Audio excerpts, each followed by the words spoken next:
Hay un video que es muy interesante que habla sobre el dolor. ¿Y por qué lo estoy colocando? Porque es uno de los motivos de consulta más frecuentes que van los pacientes. Y también hay una lectura que he sacado de inteligencia artificial que habla sobre diagnóstico y tratamiento médico. También es importante. Pero lo que yo más quiero que hagan es el video. Y esto, si hay tiempo, lo hacemos eso. Es una lectura corta, pero si no, eso lo dejamos así como para la próxima semana para que ustedes también intervengan, ¿ya? Listo. Lo que vamos a avanzar ahora va a ser el concepto de la historia clínica, las características principales, definiciones operativas y las partes de toda historia clínica. ¿Listo?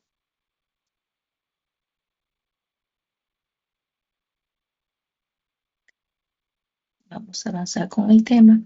¿Qué cosa es una historia clínica? Una historia clínica es un documento médico, legal, ¿no? Que acredita la acción del profesional de la salud. Es un documento confidencial. Establece el diagnóstico, tratamiento y evolución. Si yo no hago una buena historia clínica, sobre todo la parte del interrogatorio que se llama anamnesis, que ocupa más o menos de importancia, algunos autores dicen que es un 60 a 70%, no voy a llegar a un buen diagnóstico. Por ende, no voy a llegar a un buen tratamiento y mi evolución va a ser negativa. Entonces, toda historia clínica tiene que establecer un buen diagnóstico, un buen tratamiento y una buena evolución. Y la anamnesis es importante, como ya vuelvo a repetir. El paciente nos tiene que mencionar las manifestaciones clínicas, que ya le estamos viendo ya, los signos y los síntomas. ¿Cuáles son los fines de toda historia clínica? También es investigación y estudios estadísticos. ¿Por qué investigación? Porque si uno quiere investigar ciertas enfermedades mucho más relevantes, mucho más prevalentes en una zona, uno va a los hospitales con una autorización de la universidad para que indague, para que haga una búsqueda, ¿no? De tal año a tal año y de tal edad a tal edad para ver qué enfermedades son más características. Por ejemplo, el cáncer, el de colon. Quiero ver cuántos, si son más hombres o mujeres, entre qué edades se da. Y todo esto es mediante la búsqueda de la historia clínica. ¿En dónde? En los hospitales. Entonces, ¿implica investigación? Sí. ¿Implica también estudios estadísticos? Claro que sí. Por eso es importantísimo llenar una buena historia clínica. Bien, antes de empezar esto, la importancia de toda historia clínica sirve como guía, ¿no? ¿Por qué? Para que el médico que la consulte, ¿no? Se pueda orientar y pueda conocer prácticamente qué tipo de alteración ha estado recibiendo, ¿no? El paciente, qué tipo de atención, perdón, ha estado recibiendo el paciente antes de realizar, ¿no? La nueva consulta. Entonces, por eso es importante la historia clínica, llenarlo bien, pero con términos médicos, para que el otro médico coja la historia clínica, ¿no? Y ve, pues, qué ha estado recibiendo el paciente antes para continuar, ¿no?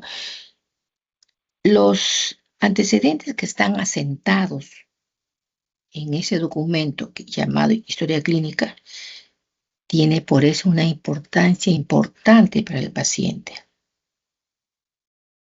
porque el médico logra entender su sintomatología o cuadro clínico que el paciente padece.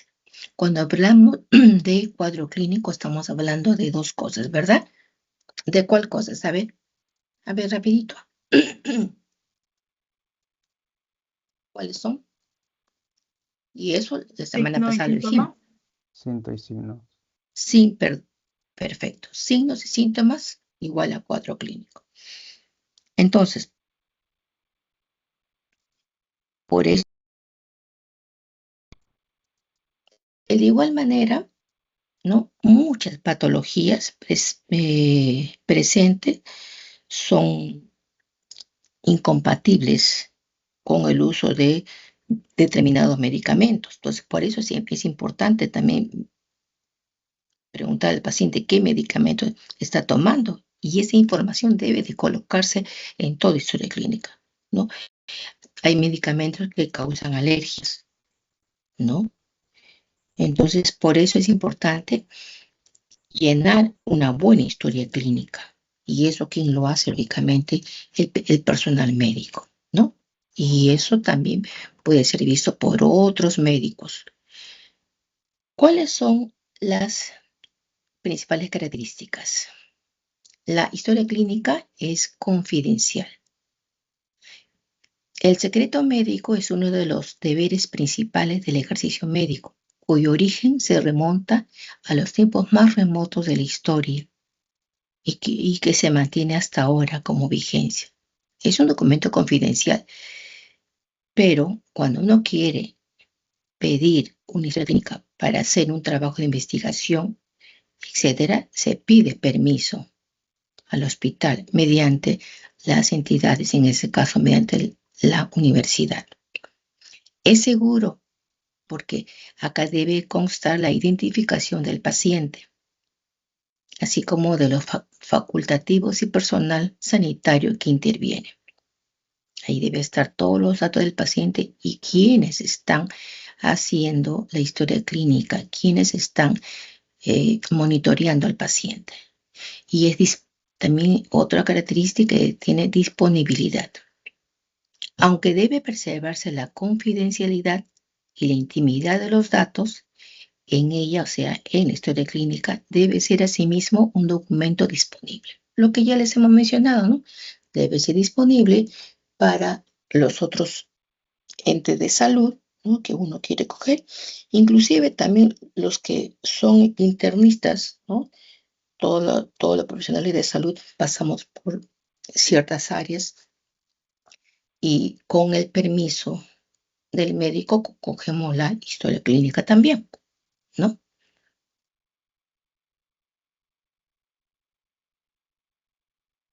Ahora, vamos a ver ciertas definiciones operativas. Son normas técnicas. Esas normas técnicas es un documento normativo que establece prácticamente los procedimientos técnicos y también administrativos para el manejo, conservación y eliminación de toda historia clínica.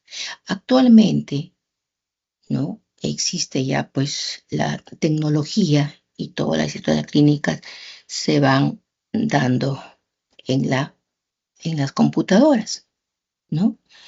En ciertos hospitales todavía no hay eso, ¿no? Entonces tiene que irse eliminando las historias clínicas, pero para eso hay normativas, ¿no? Por ejemplo, son definiciones operativas, que es norma técnica de salud para la gestión de la historia clínica, ¿no? Es una resolución aprobada en el año 2018. ¿Mm? ¿Qué cosa es consentimiento informado? Y todos creo que hemos firmado un consentimiento informado, creo que todos, ¿no? Porque tenemos que firmar para el acto que nos va a realizar el médico, ¿no? ¿Qué cosa es? Es la conformidad expresa del paciente o de su representante legal cuando el paciente está imposibilitado de hacerlo.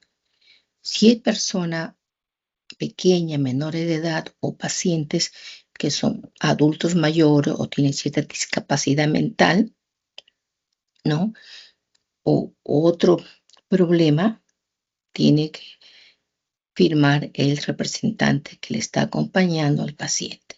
Entonces, esto es importante, se hace para la atención médica quirúrgica o algún otro procedimiento también, ¿no? Que el médico quiere realizar al paciente. Ahí en este documento se va a colocar los riesgos reales, ¿no? Los efectos colaterales que puede darse ante tal intervención quirúrgica, efectos adversos también, uno tiene que leerlo, así como también se colocan los beneficios, no solamente la parte negativa, sino también los beneficios, ¿no? Lo cual tiene que estar registrado acá y firmado el documento por el paciente o por representante legal. Y casi en todos nos hacen firmar el consentimiento informado para que nos hagan un tratamiento el de ortodoncia, ¿no? Que se hace cuando los dientes están en una mala posición, también nos hacen firmar un consentimiento informado, porque es un procedimiento largo, ¿no? ¿Traerá efectos colaterales? Muchas veces sí, dependiendo del caso. Cuando nos van a extirpar también un lunar, ¿no? Ya sea por estética o ya sea porque está cambiando de color, ha crecido de tamaño, ¿no? Es asimétrico, entonces tengo que sacarlo ya por causas no estéticas, sino porque se puede convertir en otra patología maligna. Entonces lo saco, pero tengo que firmar mi consentimiento informado. Entonces, en casi todos prácticamente se firma el consentimiento informado. Bien. El otro término operativo es el diagnóstico. Hay varios tipos de diagnóstico que se colocan en toda historia clínica. Hay diagnóstico definitivo, hay diagnóstico presuntivo y diagnóstico repetitivo. El diagnóstico definitivo, el mismo nombre lo dice, ¿no? Es aquel diagnóstico final que se realiza a un paciente, aportados por medios clínicos y respaldados por resultados de los exámenes auxiliares. Para yo llegar a un diagnóstico definitivo, tengo que ayudarme siempre, lógicamente tengo una buena historia clínica, pero ayudarme de los exámenes auxiliares, ya sea biopsia, ya sea resonancia magnética, ya sea hemograma, todos los exámenes auxiliares, y ahí sí, ahí voy a llegar a un diagnóstico definitivo.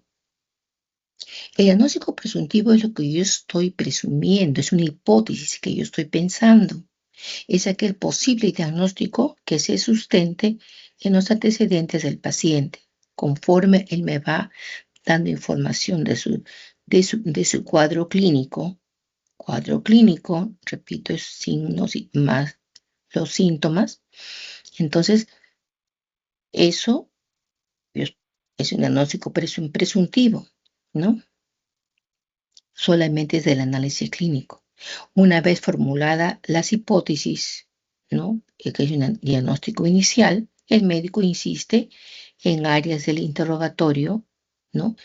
También se ayuda del examen físico y las investigaciones para confirmar una de las hipótesis y excluir las demás. El examen físico también, ¿cierto? Inspección, palpación, auscultación, pero hasta ahí es un diagnóstico presuntivo nada más. Yo estoy presumiendo que el paciente puede tener un cuadro por decir, de un cuadro de una apendicitis, ¿no? Por decirlo. Entonces, solamente es un diagnóstico presuntivo. Yo estoy palpando, yo estoy haciendo el signo de Marburne, entonces quiere decir es positivo, ya puede ser, pues es un diagnóstico de apendicitis. Diagnóstico repetitivo es aquel dado al paciente que recibe una prestación como parte del seguimiento o control por un diagnóstico ya identificado y reportado previamente. Quiere decir, si la historia clínica viene con un cuadro de un intestino, por ejemplo, diagnóstico intestino irritable, ¿no? Va a otro médico, ¿no? Del mismo hospital buscando si es o no, y otra vez se hacen ciertos exámenes y sigue dando el mismo diagnóstico. Entonces, ese es el diagnóstico repetitivo. Acá, por ejemplo, en este gráfico, es un chiste, ¿verdad? El paciente le dice, doctor, hace una semana que no como, no duermo y no tomo agua. ¿Qué cree que tengo? Él le pregunta, ¿no? Y el médico le dice, pues si usted tiene hambre, sueño y sed, ¿no?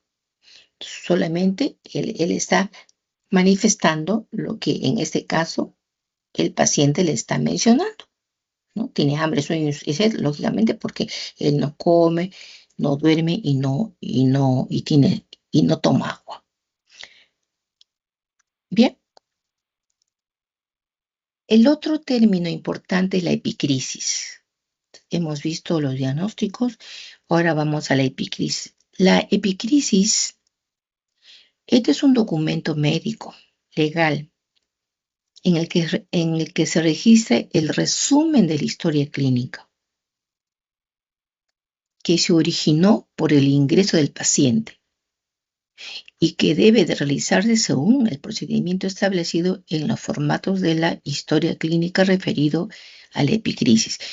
En toda historia clínica, en la parte final, hay un documento de una página o 2 páginas de epicrisis. Mayormente es una página, el de epicrisis. Ahí se va a anotar desde cuándo entró el paciente, ¿no? Y esta epicrisis se entrega obligatoriamente cuando el paciente lo solicita o su representante legal dentro del plazo máximo de 5 días. Entonces, acá se debe de anotar qué se le hizo al paciente. Todo. En caso que el paciente haya fallecido, ¿no? En caso de defunción, la oportunidad de la entrega es con el egreso del difunto de la institución prestadora. Cuando el paciente fallece, tiene que entregarse también la epicrisis, ¿no? Y ese es de forma obligatoria al representante legal del difunto. Entonces, este es un pequeño formato que en realidad es obligatorio dar, pero muchas veces en las clínicas, en hospitales también tiene que darse, pero mayormente en las clínicas hay que estar, ¿no? Yendo varias veces para que le den este documento. Si yo quiero pasar a mi paciente de una clínica a otra clínica, porque esa clínica veo que no avanza como yo pienso que tiene que ser avanzado por el paciente, yo le pido la epicrisis, pero a veces demora, pero hay una ley que es obligatorio. Y ya con esto ya me voy a otra clínica porque acá está todo lo que el paciente no le han realizado desde que ingresó prácticamente. Entonces, ese es el resumen de la historia clínica. Y este se hace en forma obligatoria. Pero muchas veces, sobre todo en las clínicas, no cumplen con eso. Bien, hasta ahí estamos bien y luego descansamos. Ya son las 11 más, nos hemos demorado en el examen también. Bien, ahora, cuando hablamos la otra hoja importante es evolución. Este también es un formato que está en toda historia clínica. Es la frecuencia de lo que se realiza al paciente. Y esto se hace como mínimo una vez al día, pudiendo ser mayor dependiendo del estado del paciente. ¿Qué es lo que contiene acá? Acá se pone la fecha, la hora de la evolución de atención, la apreciación subjetiva, cuando uno mira al paciente, la percepción objetiva también, ¿no? Verificación del tratamiento y dieta, interpretación de exámenes y comentario, la terapéutica y plan de trabajo, y luego firma, ¿no? Con su sello y colegiatura el médico que pasó brindando la atención al paciente. Entonces, esto tiene que hacerse cada día, como mínimo una vez al día. Es una hoja importante, importante. Bien, ahora, ¿qué pasa? Después descansamos un ratito ya. Un ratito. Antes de empezar esto, hay varios formatos de historia clínica, ¿no? Hay formatos de consulta externa. Yo voy solamente en forma externa, ¿no? Así como hay en las clínicas es consulta externa. Hay formatos, el de emergencia. Hay formatos de hospitalización, ¿no? Lo que estamos viendo es de hospitalización, ¿no? De la epicrisis, toda esa cosa. Entonces, son formatos de atención, ¿no? Atención. Bien, ahora sí vamos a empezar. Toda historia clínica tiene estas partes. A las 11:00 descansamos, ¿ya? ¿Qué horas son? Ay, en 5 minutos. La anamnesis, el examen clínico, examen de ayuda diagnóstica, el diagnóstico, pronóstico, tratamiento, evolución y epicrisis. Esas son las partes de toda historia clínica. Bien, la anamnesis. La anamnesis, y ya lo vuelvo a repetir, es la parte más importante de toda la historia clínica. Y es obligatorio en realidad que lo realice el médico. ¿Para qué? Para que entable, ¿no? una relación entre médico y paciente. El médico tiene que tener bastante empatía porque tiene que contarle, ¿no? El paciente tiene que contarle y él tiene que estar escuchando. Tiene que, ¿cuáles son las condiciones? Seguridad, privacidad. Tiene que decir en una hora adecuada, sin premura, sin apresuramientos. Y el médico tiene que tener habilidad y capacidad, tiene que mostrar eso, conocimiento y experiencia profesional, ¿no? Si son menores de edad, ¿no? Niños a veces que tienen ciertos trastornos, es conveniente que la persona cercana, ¿no? Que va con el niño, es el que dé toda la información. Ese se llama interrogatorio indirecto, ¿no? A veces también los niños, lógicamente, no recuerdan muchos datos que se le va a preguntar.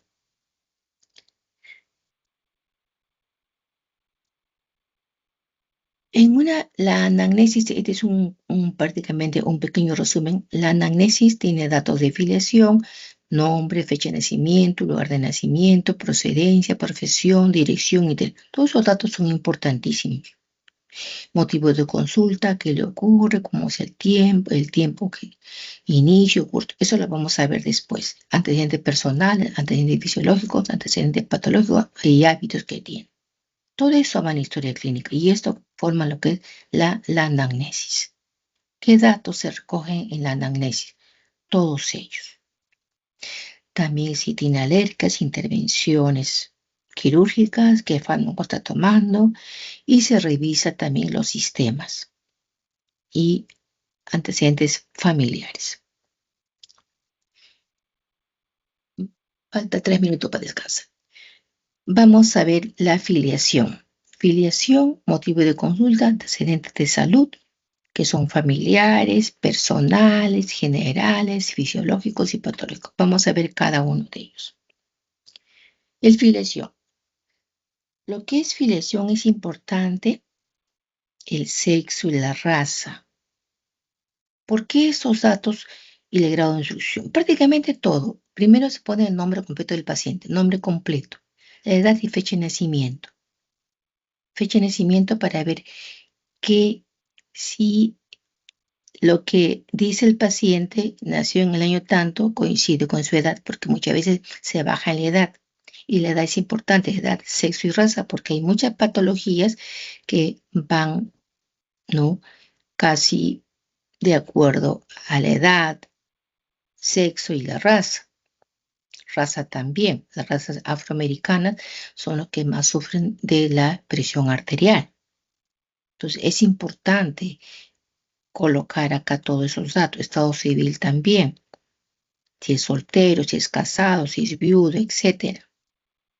¿Por qué? Porque ahí uno también va a saber si es a veces viudo, ¿no? Tiene cuadros de ansiedad, de depresión, si son mayores de edad, peor todavía. Grado de instrucción también para ver si es que lo que yo hablo, él me entiende, ¿no? O le tengo que hablar con palabras mucho más sencillas al paciente. Entonces acá tengo que poner superior o grado de instrucción primaria o secundaria. Entonces eso también es relevante, todos estos datos. Ahí, pasó. Idioma también, ¿no? El idioma, lugar de nacimiento, dónde nació, lugar de procedencia, ¿no? ¿Por qué? Porque hay muchas enfermedades que se dan en ciertos lugares que son endémicos, ¿no? En la selva, en las zonas mucho más cálidas, hay enfermedades que son característicos de ello. Domicilio, religión también, ¿no? Hay ciertas religiones que no se puede realizar ciertos actos en los pacientes.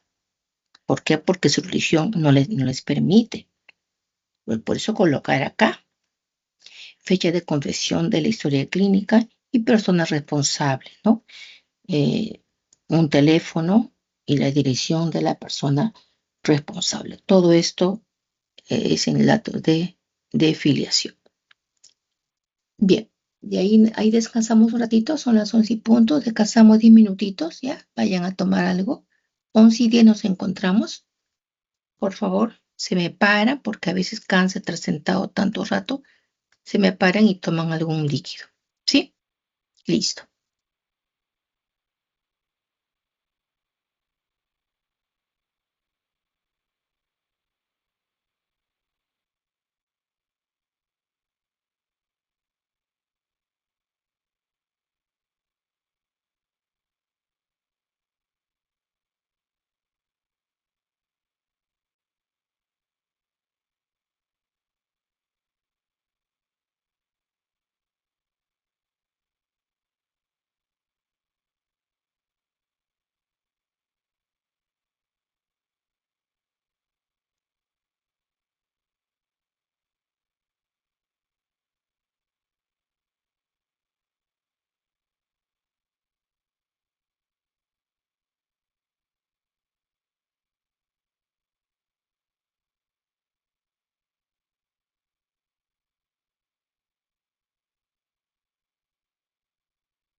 ¿Cuál era No te...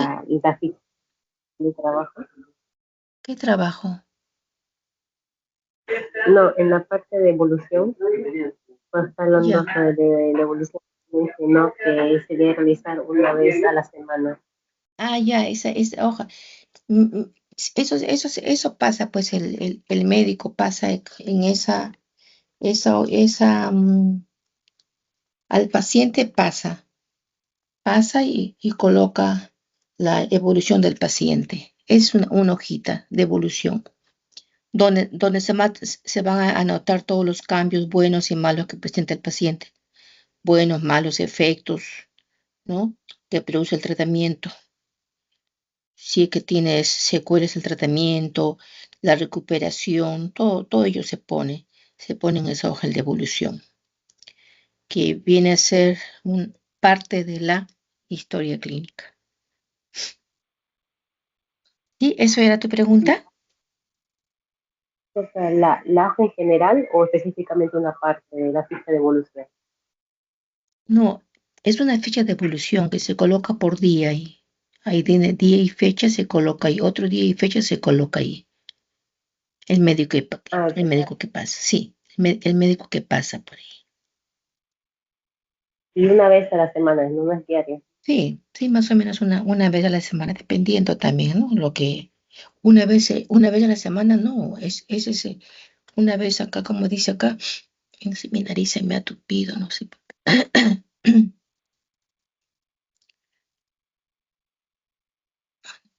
Acá.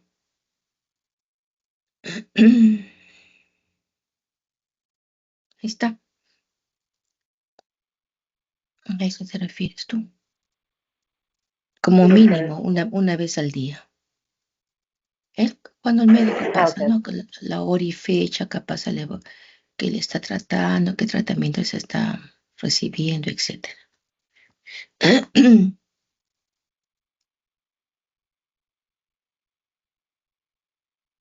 Listo, ¿ya estamos todos ahí? Ya. Esto creo que ya lo hemos visto, ¿no? Lugar y fecha de nacimiento, lugar, nacimiento, procedencia, domicilio, religión, fecha de confección, historia clínica y persona responsable.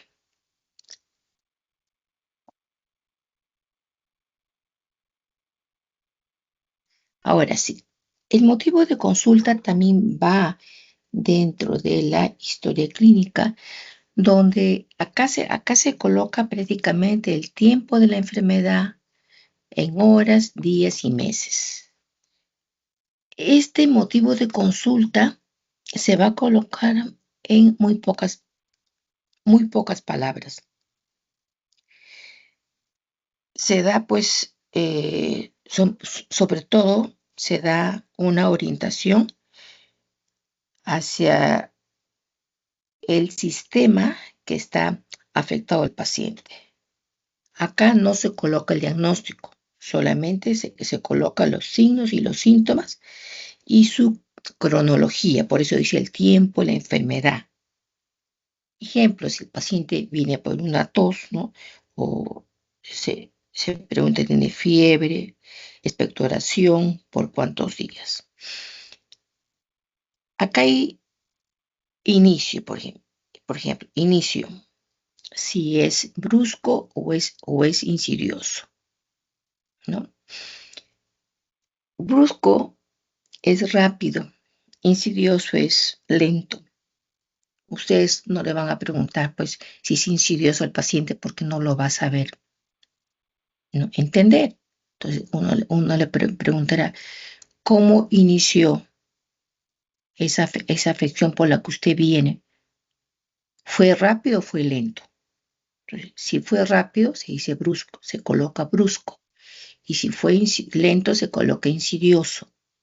Son términos que se colocan en la historia clínica, son términos térmicos para que otro médico también lo entienda. El curso también, si es progresivo, estacionario, intermitente, involutivo o episódico. No se va a colocar con esos términos. No se le va a preguntar con esos términos, pero sí se va a colocar con esos términos. Por ejemplo, ¿cómo es que es su enfermedad? Cuando dice es de forma progresiva, significa que está aumentando. Inició lentamente el dolor, la afección o la tos y luego ha ido aumentando todo el día. Entonces yo pongo progresivo. Estacionario es cuando inició con una pequeña tos y sigue igual, o sea, no ha aumentado para nada, o sea, pues sigue igual como inició, pero me molesta esa tos, pero sigue igual, no aumenta, está en forma estacionaria, entonces yo pongo estacionario. Intermitente es cuando calma por momentos y luego otra vez vuelve. Estoy con tos y después me calma bastante rato y otra vez vuelve, pero fuerte, y otra vez calma y otra vez vuelve. Entonces, ese es en forma intermitente. Involutivo es un cuadro, es un curso que regresiona. Estoy bien, un día, 2 días, otra vez vuelve otra vez esa tos que me molesta. Estoy bien todo el día y otra vez vuelve, o sea, es un cuadro involutivo. Episódico es un cuadro, es un curso que es extraño, es un pasajero, es irregular, es raro. Es algo raro que tengo, es una tos, pero me, tos, tengo tos, pero después desaparece por completo y otra vez me viene un poquitito y luego desaparece. Es algo raro, es algo irregular. O sea, no, pero tengo sí ese fastidio. Entonces, el curso significa esto. El inicio significa si es lento o rápido. Y el tiempo de la enfermedad se pone en horas, días y meses. Entonces, esto es lo que es el motivo de consulta y se coloca en pocas palabras, ¿no? Se da una orientación prácticamente hacia qué sistema puede estar afectado el paciente. Bien, eso es importante.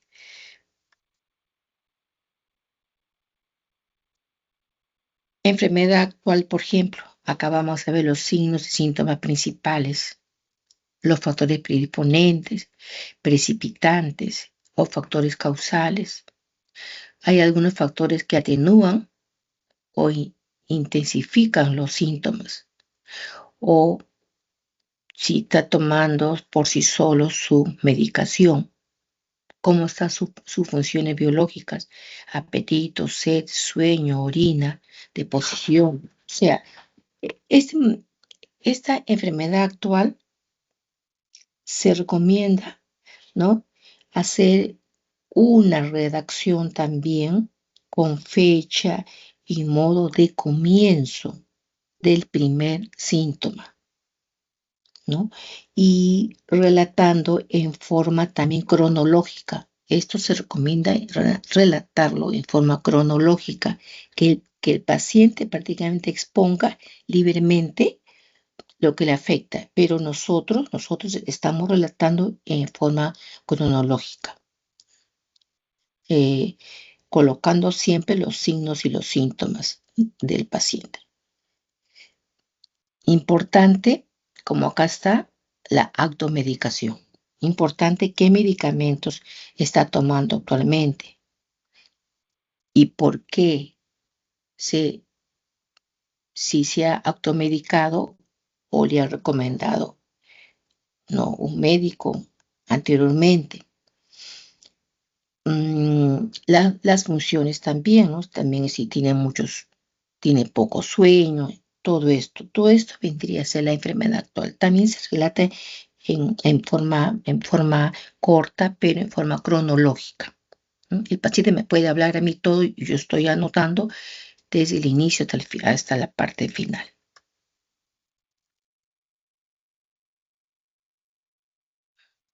Antecedentes familiares. Acá vamos a investigar prácticamente la etiología. Etiología es causa, ¿verdad? Ya la sabemos, etiología es las causas. Ya sabemos que hay causas, cuando dice causa esencial, es una causa que ya se conoce. Cuando la causa es algo desconocida, ¿no? Se dice etiología idiopática. Esos términos ya lo saben porque se ha tratado en fisiopatología. Entonces, etiología es la causa, ¿no? Las edades de morbimortalidad, ¿no?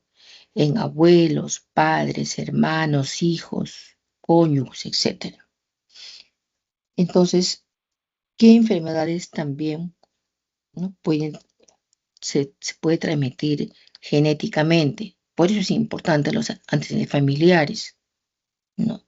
Si mi padre sufrió el de cáncer o mi madre de cáncer, sabemos que el cáncer no se hereda, eso ya se sabe ya, pero sí hay una predisposición genética. El término es predisposición genética.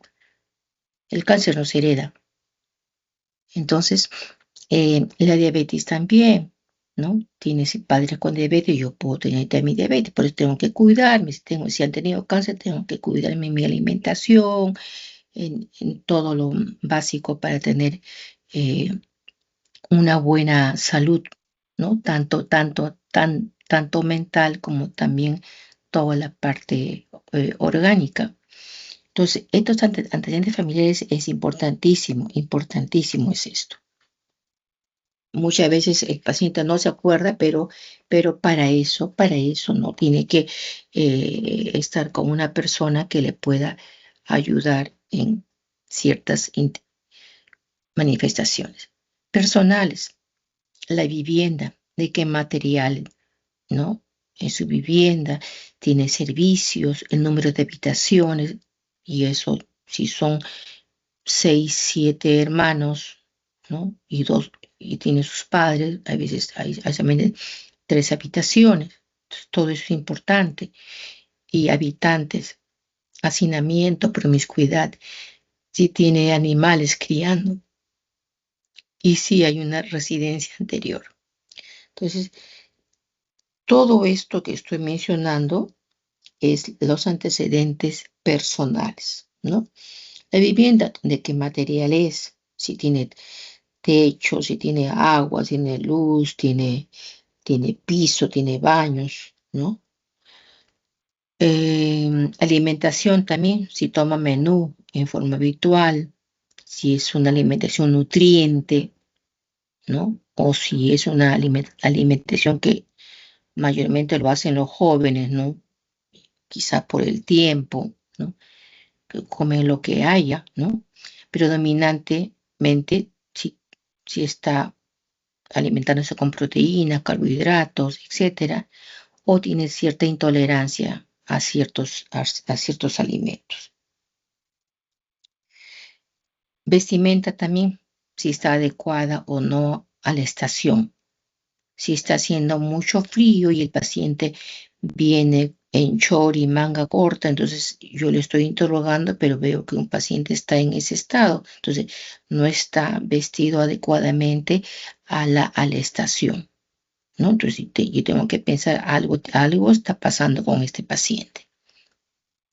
Antecedentes personales, generales, la higiene.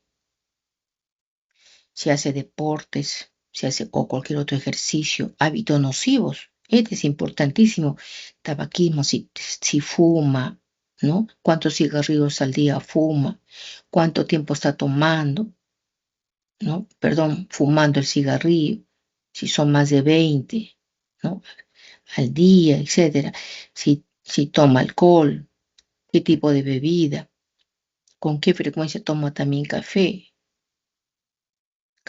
té, ¿no? Volúmenes frecuentes.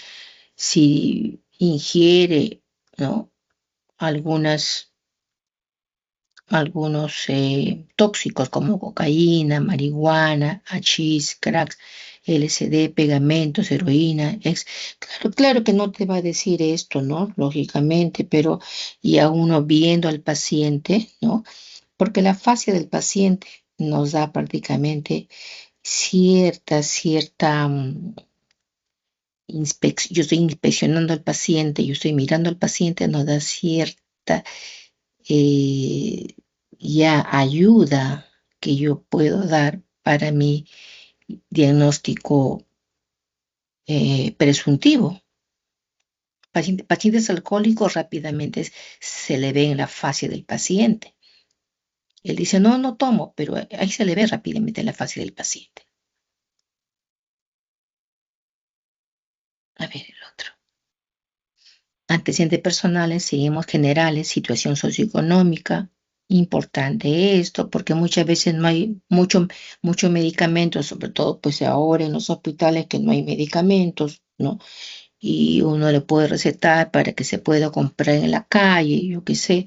Entonces se pregunta su situación socioeconómica, en qué trabajo, si trabaja, cuánto descanso tiene, cuántas horas duerme, porque el sueño es importante. Uno a veces dice, sí, es importante, pero a veces uno con tanta cosa que tiene que hacer, uno se acuesta tarde, pero hoy después uno dice, ¿qué estoy haciendo? Me estoy prácticamente maltratando mi salud, ¿no? Pero a veces uno con tanta cosa que tiene que hacer, pasatiempos, hobbies, actitud ante la vida.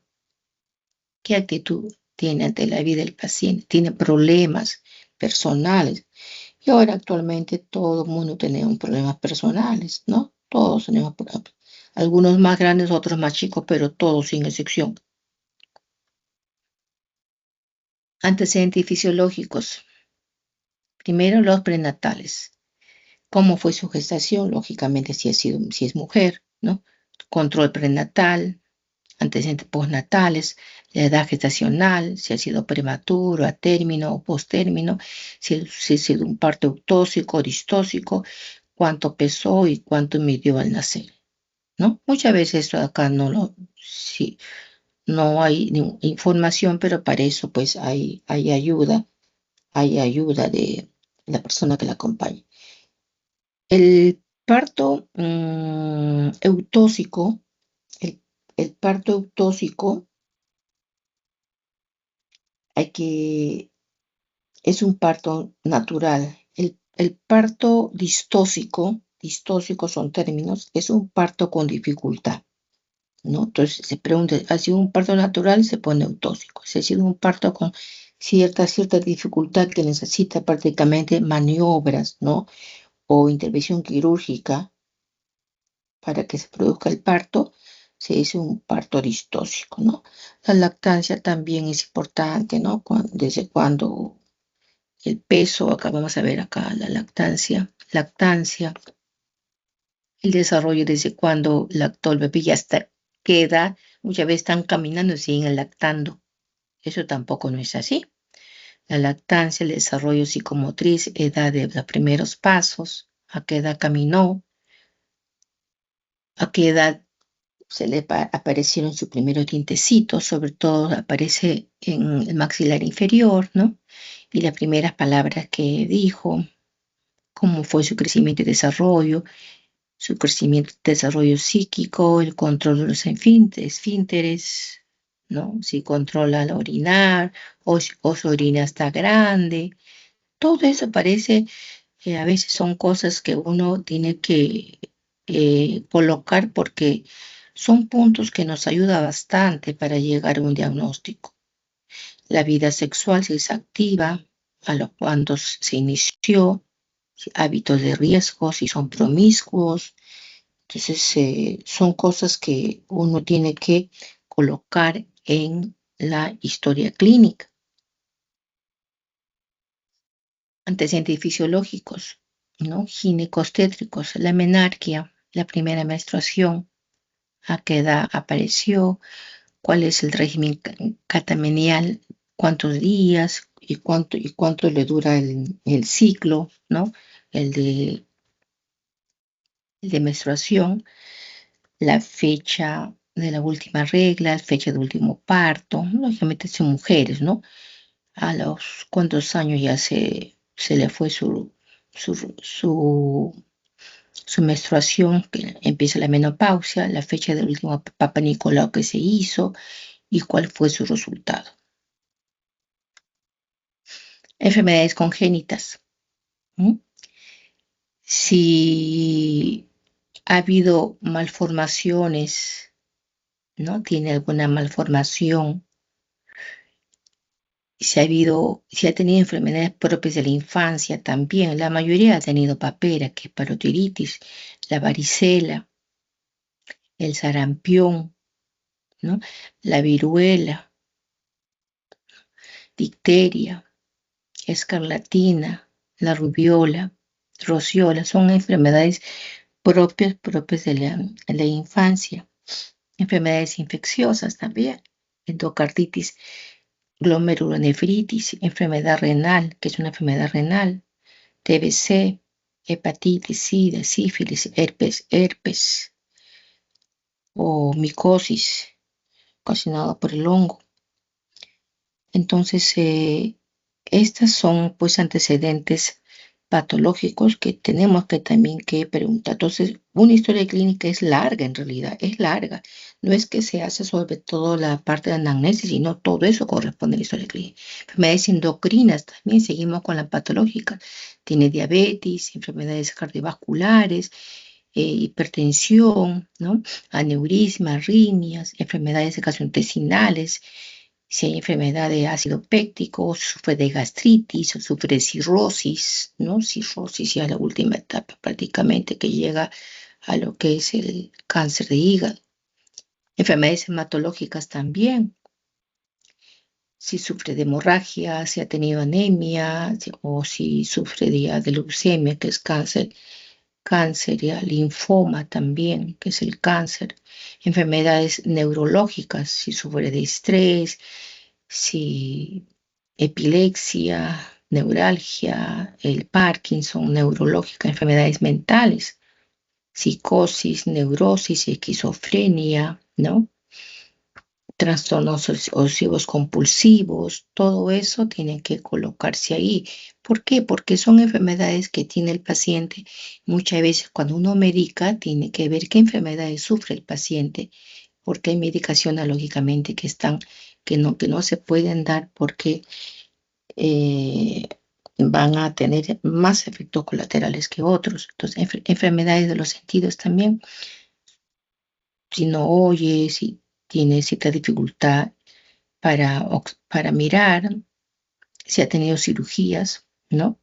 Anteriormente, fracturas, se ha tenido transfusiones, también importante esto, y en dónde lo ha tenido las transfusiones, si ha tenido intoxicaciones, si ha sido hospitalizado, si ha tenido algún tumor también, ¿no?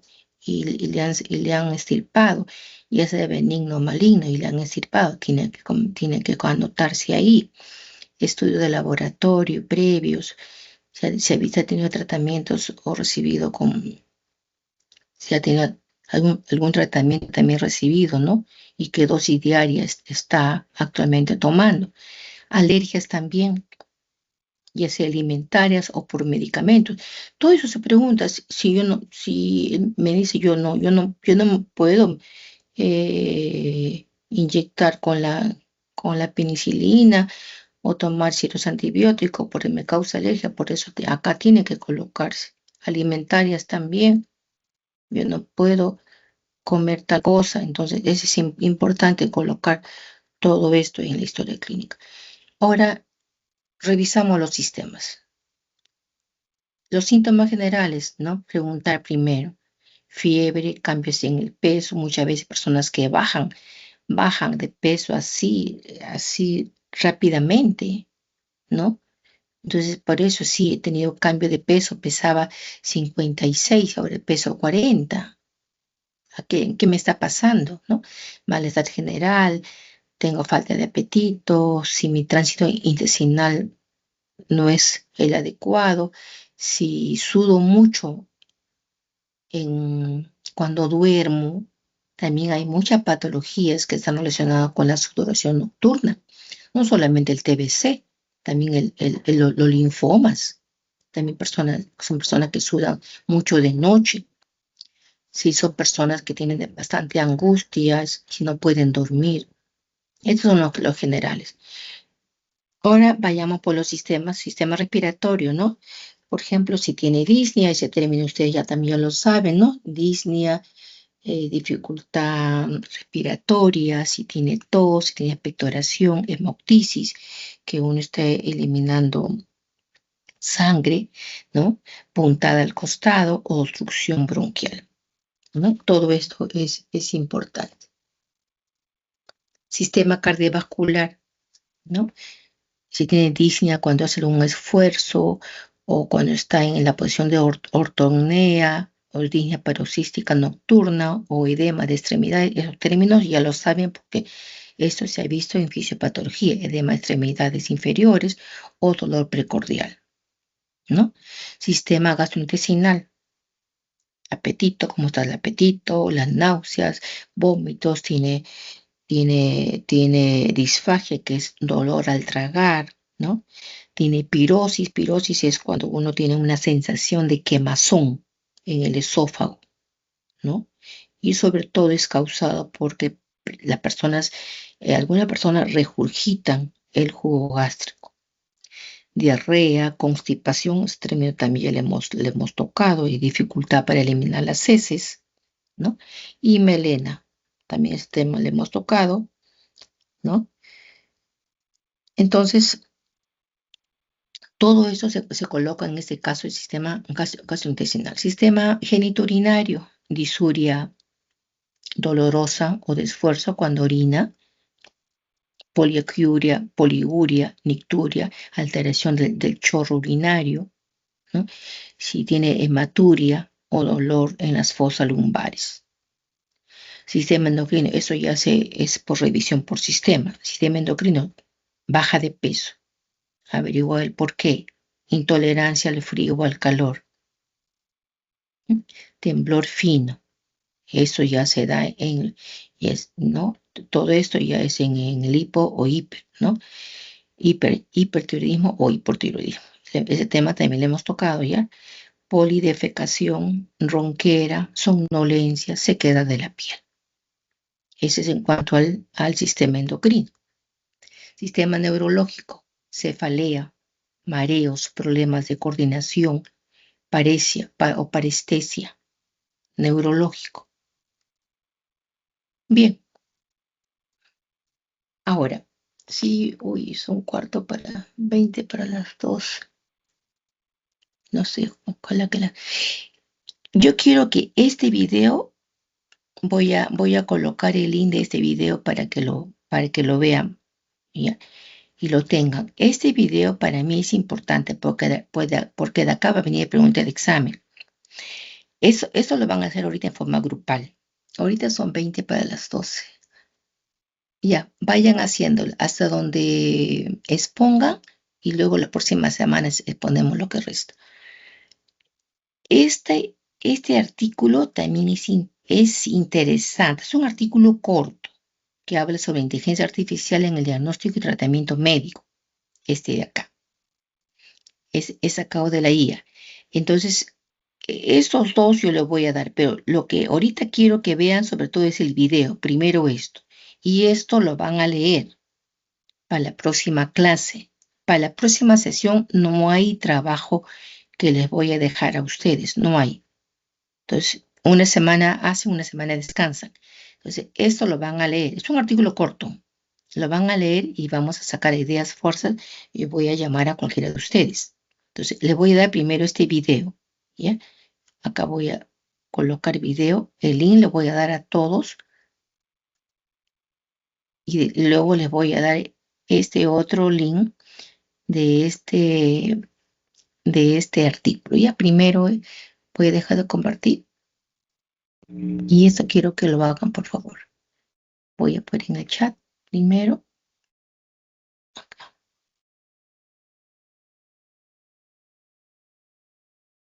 Este es el video, ¿ya? Ahorita también les voy a compartir de una vez el link del artículo. No se me estén confundiendo. Es una revista de Puerto Rico, es un artículo muy interesante de la IA.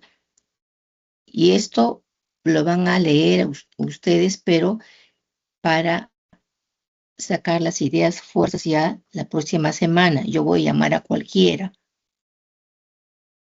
¿ya? Porque ya no hay tiempo de hacer los dos ya. Ya no hay tiempo. Solamente quiero que me hagan el video del dolor. ¿Sí? ¿Me han entendido, verdad? ¿Sí? El dolor. El otro es para que lo lean para su casa. ¿Ya? Y la próxima semana ya lo hacemos porque no hay ahorita tiempo. Listo. Entonces voy a separar por grupo por las salas. Sí, Pais.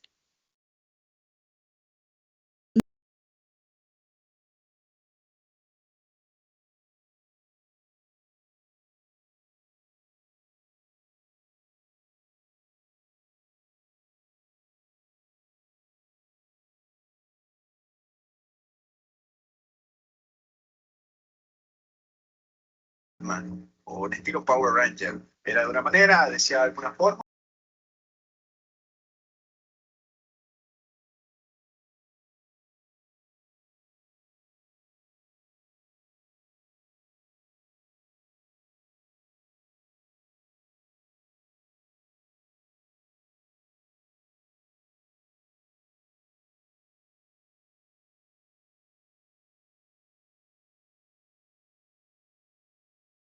Todo es una situación que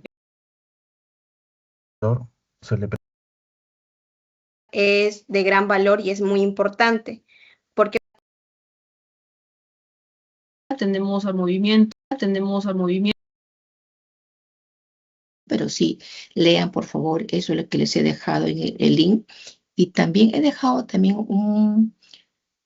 una separata sobre el dolor de la misma farmacia abierta. Es bien interesantes esa separata. Para ustedes, bien interesantes. Habla sobre el dolor. Es bien interesante. Ojalá que lo puedan leer también. ¿Sí?